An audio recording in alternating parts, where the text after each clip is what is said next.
Mutongoi wa chama cha Wiper Dr. Stephen Kalonzo Musyoka notula mote muvya wa volisi aiweta tawili kilili tonembo lilikana kusiya na kuvalanya mbomba no siangale kwa yolei anini achathini kimwe cha mathiko kuu ya chuso mwingia yolo ni kaunti ya Kitui. Kalonzo hetula mote muvya wa kulonga uthukumi wa volisi aipoa kwa kutetea mawisa ma volisi alama atolie mia ukuwa mwikama Gen Z ndino miateno ya mwaka wa 2025. Kalonzo yachaka na serikali kuivala mawaiwe na kukoneka miateno na Gen Z ni wona ni waka na president ni wetikilite volisi niyo yatwa ECC kwa iso iweta kana Musumbi ni wanewe kuita enendi ma Kenya wekeo Osea Kimanzi na ile vote inene achathini kimwe cha mathiko kwa chuso mwingia yulu. Kalonzo no etakana polisi va Kenya ni emeto no thukumi wayo na kulikililwa ni mbulili ni kana kuziya na kubalania mubano siangaliko ya ulei aitula mote muvya wa aipoa kwa kutetea polisi ya tulamia kwa kuwa amuika miatianioni. Kuna shida Kenya, shida kubwa sana. Kuna idara ya polisi ambayo sasa inamilikiwa na maguni, yaani wahuni wengine wabeba mapastola, wengine na kazi ya polisi. Ukifika Nairobi, badala ya kulinda usalama wa wananchi wanalinda maguni. Ndio maguni wazuie kina Kalonzo na kina Gachagua na kina Jebi Muturi na kina Matiang'i na wale wengine Eugene Wamalwa tusisonge na kuokoa Kenya. Juzi anaenda mahakamani ofisa wa shirika laitwa IPOA, Independent Police Oversight Authority, ambayo kazi yake ni kuhakikisha polisi wetu wa Kenya kikatiba wanaajibika.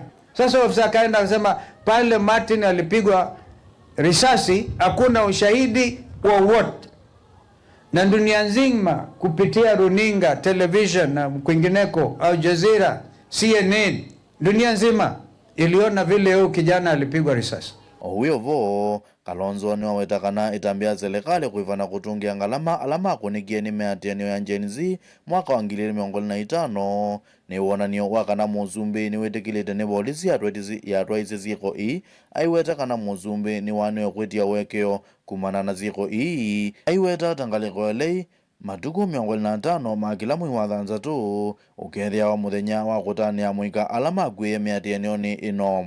Lakini nataka Bwana Ruto aelewe kwamba haitoshi kwamba unalipa tu ridhaa.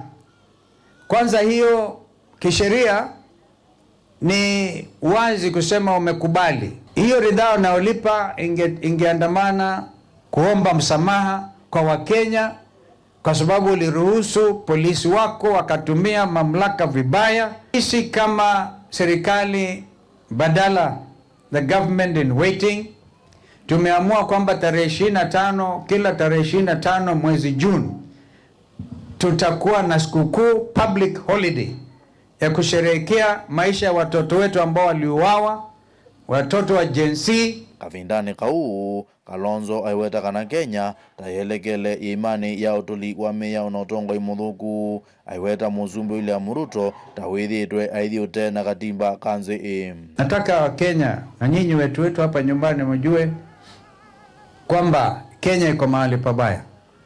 Kuna ukiukaji wa sheria, ukiukaji wa katiba yenyewe ambayo kiongozi wa nchi lazima ailinde na kuitetea katiba.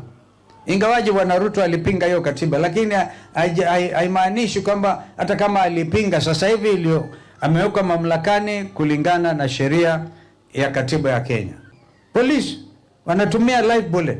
Kwanza kutumia risasi ambao inaweza kuua binadamu siku hizi dunia nzima kumepigwa marufuku. Lakini hapa Kenya polisi wanashoot, wanaua. Girivoti ya vilingu wa movo kumakiuzo kiliombunga ni cha mwingia yuluka undine ya Kitui Osea Kimanzi.